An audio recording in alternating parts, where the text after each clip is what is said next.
ಕರ್ನಾಟಕ ಜಾತಿ ಜನಗಣತಿ ವಿಚಾರದಲ್ಲಿ ಇವತ್ತಿನ ಸಚಿವ ಸಂಪುಟ ಸಭೆಯಲ್ಲಿ ಯಾವುದೇ ತಾರ್ಕಿಕ ಅಂತ್ಯ ಕಂಡಿಲ್ಲ. ಮುಂದೂಡಲಾಗಿದೆ.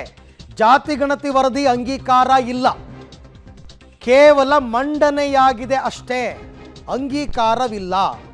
ಹೈಕಮಾಂಡ್ ಅಂಗಳಕ್ಕೆ ಹೋಗುತ್ತಾ ಹಾಗಾದರೆ ಜಾತಿ ಗಣತಿ ವಿಚಾರ ಕಾಂಗ್ರೆಸ್ನಲ್ಲಿ ಹೈಕಮಾಂಡ್ ಮೂಲಕವೇ ಸಮಸ್ಯೆ ಬಗೆಹರಿಸಲು ಮುಂದಾಗ್ತಾರಾ ಮುಖ್ಯಮಂತ್ರಿಗಳು? ಅದೂ ಕಷ್ಟನೇ ನನ್ನ ಪ್ರಕಾರ. ಜಾತಿ ಗಣತಿ ವರದಿ ಅಂಗೀಕಾರವಿಲ್ಲ, ತಿರಸ್ಕಾರವೂ ಇಲ್ಲ. ನೀವು ರಿಜೆಕ್ಟು ಮಾಡಿಲ್ಲ, ಅಂಗೀಕಾರನೂ ಮಾಡಿಲ್ಲ. ಕ್ಯಾಬಿನೆಟಲ್ಲಿ ಆಗುತ್ತಾ ನಾಳಿಕೆ ಆಗುತ್ತೆ ಅಂತ ನಾನು ಇಲ್ಲಿ ಹೇಳೋಕ್ಕಾಗಲ್ಲ.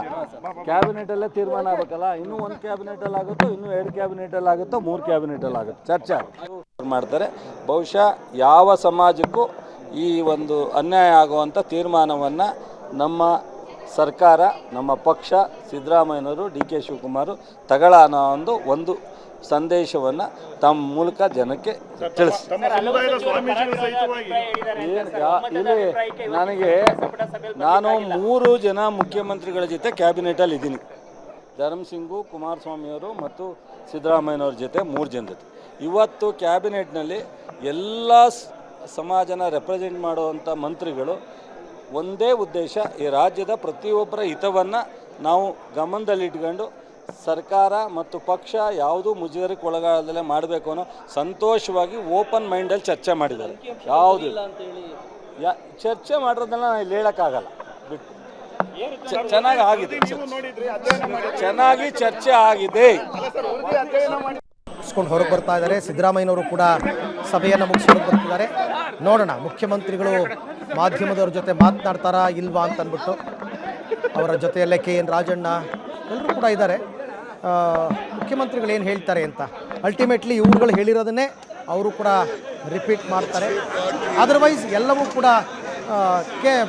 ಪಾಟೀಲ್ರು ಇದು ಮಾಡ್ತಾರೆ ಅಂತ ಅಂದ್ಬಿಟ್ಟು HK ಪಾಟೀಲ್ರು ಹೋಗ್ಬೋದು. HK ಪಾಟೀಲ್ ಬ್ರೀಫ್ ಮಾಡ್ತಾರೆ ಲೋಕರಲ್ಲಿ. ಅಲ್ಲ ಸರ್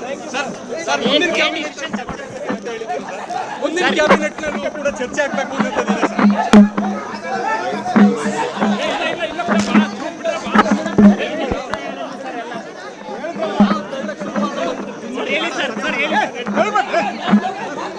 ಸಿಟ್ಟಲ್ಲಿದ್ದಂಗೆ ಕಾಣಿಸ್ತಾ ಇದೆ, ಮಾತಾಡಿಲ್ಲ, ಲೋಗೋಗಳನ್ನೆಲ್ಲ ತಳ್ಳಿದ್ದಾರೆ.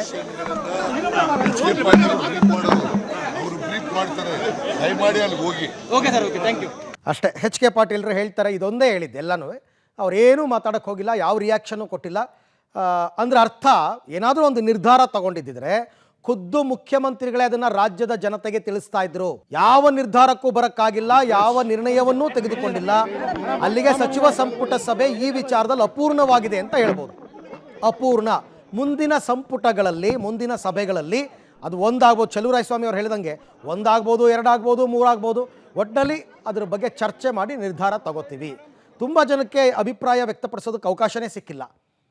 ಮತ್ತೆ ಹೆಂಗೆ ಕಂಪ್ಲೀಟ್ ಆಗುತ್ತೆ ಅಂತ ವಿವರಗಳನ್ನ ಕೊಡ್ತಕ್ಕಂಥದ್ದು ಪ್ರಯತ್ನ ಇದೆ. ಕಾರ್ ಬಂದು ಕಾರ್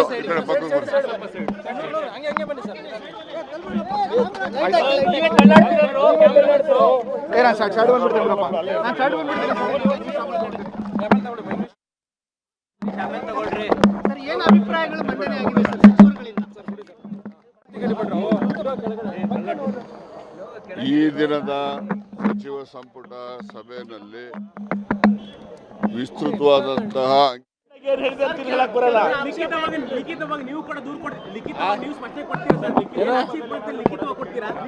ಲಿಖಿತ ಪ್ರಶ್ನೆ ಇಲ್ಲ. ಈಗ ಇವತ್ತು ಚರ್ಚೆ ಅಪೂರ್ಣ ಆಗಿ ಈಗ ಇಂದು ಸಂಪುಟ ಸಭೆಯಲ್ಲಿ ಚರ್ಚೆ ಆಯಿತು, ಚರ್ಚೆ ಅಪೂರ್ಣಗೊಂಡಿದೆ. ಮತ್ತೆ ಮುಂದಿನ ಕ್ಯಾಬಿನೆಟ್ ನಲ್ಲಿ ಚರ್ಚೆ ಮುಂದುವರಿತದೆ. ಅಂತಿಮವಾದಂತ ನಿರ್ಣಯವನ್ನು ತೆಗೆದುಕೊಳ್ತೇವೆ. ಇಲ್ಲ ನೋಡಿ, ಯಾರು ವಿರೋಧ ಅಂತ ಇಲ್ಲ. ಮಾಹಿತಿಯನ್ನ ಕೇಳಿದ್ದಾರೆ, ಅವರೇ ಕೇಳಿದ್ದಂತಲ್ಲ. ಎಲ್ಲ ಸಚಿವರುಗಳು ಕೂಡ ಅವರಲ್ಲಿರ್ತಕ್ಕಂಥ ಸಂಶಯಗಳ ಬಗ್ಗೆ ಮಾಹಿತಿಯನ್ನ ಕೇಳಿದ್ದಾರೆ.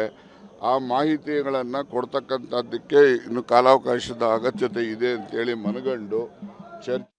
ನೀವು ಯಾವ ಮಂತ್ರಿ ಕೇಳಿದ್ರು ಕೂಡ ಅದೇ ಉತ್ತರ, ಎಲ್ಲರದು ಅದೇ ಉತ್ತರ. ಮುಖ್ಯಮಂತ್ರಿಗಳೇ ಹೇಳಿದಾರಲ್ಲ ಯಾವ ನಿರ್ಣಯವನ್ನು ಕೈಗೊಂಡಿಲ್ಲ ಅಂತ. ಅಲ್ಲಿಗೆ ಒಂದು ರೀತಿ ತುಂಬ ಜನರು ಆಸಕ್ತಿಯಿಂದ ಕಾಯ್ತಾ ಇದ್ದವರಿಗೆ ನಿರಾಸೆ ಆಗಿದೆ ಅಷ್ಟೇ.